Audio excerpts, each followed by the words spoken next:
a organisé la matinée, Gilles nous a fait part de la présence de Victoria et Victoria, ukrainiennes. Et l'histoire que je vais vous raconter s'est imposée d'elle-même, dans ma tête. Et vous allez comprendre. Il y avait une fois un roi heureux. Un roi qui avait beaucoup de chance. Parce qu'il avait dans son palais un trésor inestimable. Un trésor vivant. Ce roi avait fait installer dans une des pièces du palais une table d'art. Et sur cette table, il avait posé une cage en or. Et dans cette cage, il y avait un oiseau. Mais ça n'était pas n'importe quel oiseau, parce que cet oiseau avait des plumes de toutes les couleurs du monde. Et il connaissait tous les langages du monde.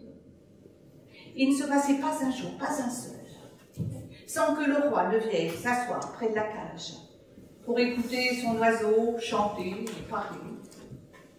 Mais il ne se passait pas un jour, pas un seul, sans que l'oiseau, à un moment donné ou à un autre, ne s'arrête de chanter pour demander quelque chose au roi. Et chaque fois, il lui demandait la même chose.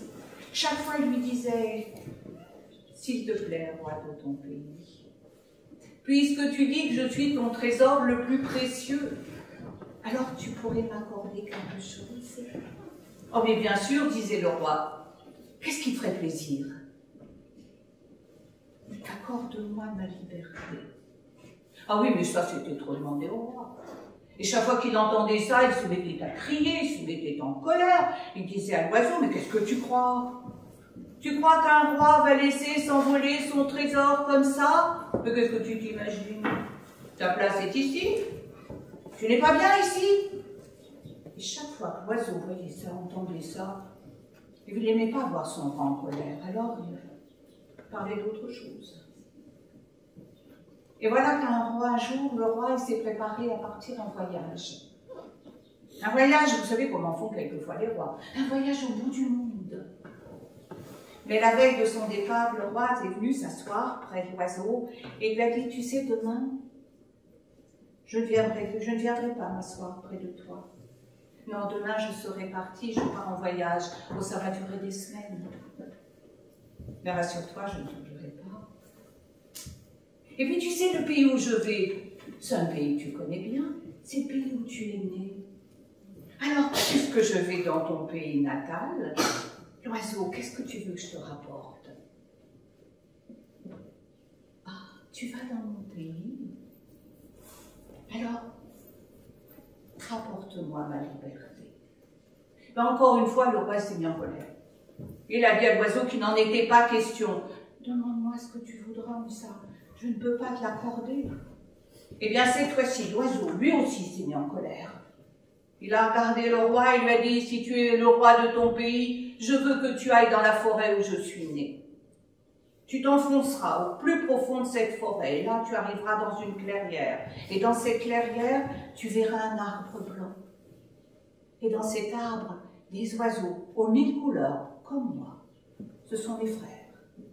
Eh bien, si tu es le roi de ton pays, je veux que tu ailles dire à ces oiseaux que tu me retiens prisonnier dans ton palais.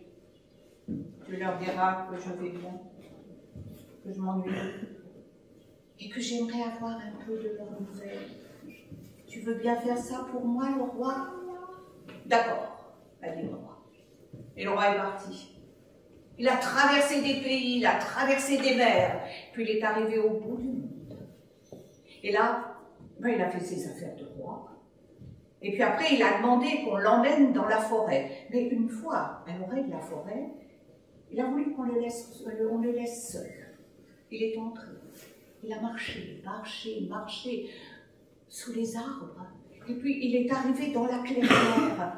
Et là, c'était vrai, il y avait un arbre blanc. Et dans cet arbre, des milliers d'oiseaux, aux 1000 couleurs, comme le sien là-bas, enfermé dans sa cage au palais. Alors le roi s'est approché de tous ces oiseaux, il leur a dit, un de vos frères est prisonnier chez moi. Il m'envoie vous dire qu'il va bien, qu'il s'ennuie de vous. et qu'il aimerait avoir un peu de vos nouvelles. Le roi, il avait à peine fini de parler, qu'un oiseau, perché sur une des branches, est tombé, comme ça, comme une pierre, comme s'il avait été foudroyé par quelque chose. Alors le roi, il s'est approché, il a ramassé l'oiseau, il l'a caressé. Oui, mais dans sa main, il n'y avait plus qu'un petit oiseau mort. Alors il l'a déposé au pied de l'arbre et le roi s'est dit, ce sont mes paroles qui l'ont tué. Cet oiseau n'a pas supporté d'apprendre que son frère était prisonnier chez moi et il est mort de chagrin.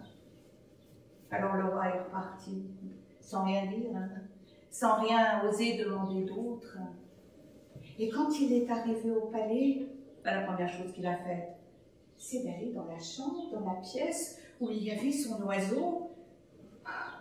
Son oiseau était toujours là. Ah, il était rassuré. Alors il s'est assis près de lui. Mais l'oiseau dans la cage, quand il l'a vu, il s'est mis à sautiller. Il a dit « Bonjour, roi de ton pays. Alors, tu as fait bon voyage? Les nouvelles étaient bonnes ?» « Oh, j'ai bien peur de t'apprendre de tristes nouvelles. » Et le roi a raconté ce qui s'était passé là-bas dans la forêt. Il avait à peine fini de parler que son oiseau dans sa cage est tombé au fond de la cage.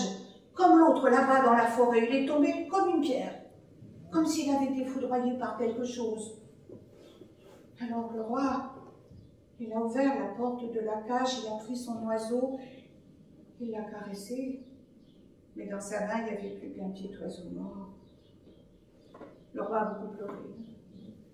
Et puis il s'est dirigé vers la fenêtre, il l'a ouverte, il a posé le corps de son trésor sur le rebord de la fenêtre. Mais tout à coup, l'oiseau s'est relevé, il a sautillé, il s'est envolé, et puis il est allé se percher sur l'arbre, devant la fenêtre. Et l'oiseau a dit « Merci, roi de ton pays.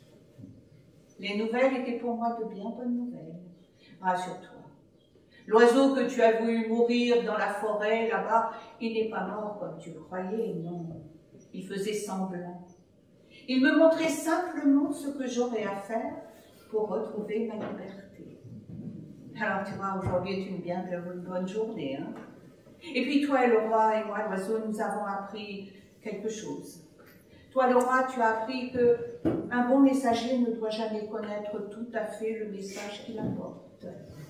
Et moi, l'oiseau, j'ai appris que la liberté, ça n'est pas une fleur qui se demande, mais qui se prend. Bonne longue vie à toi, roi de ton pays. Et l'oiseau s'est envolé. On raconte que le roi, il a fermé la porte de la fenêtre et à travers ses larmes, il a regardé son oiseau s'envoler au loin. Mais on raconte aussi que, malgré les larmes qui coulaient sur ses joues, le roi était heureux. Il souriait.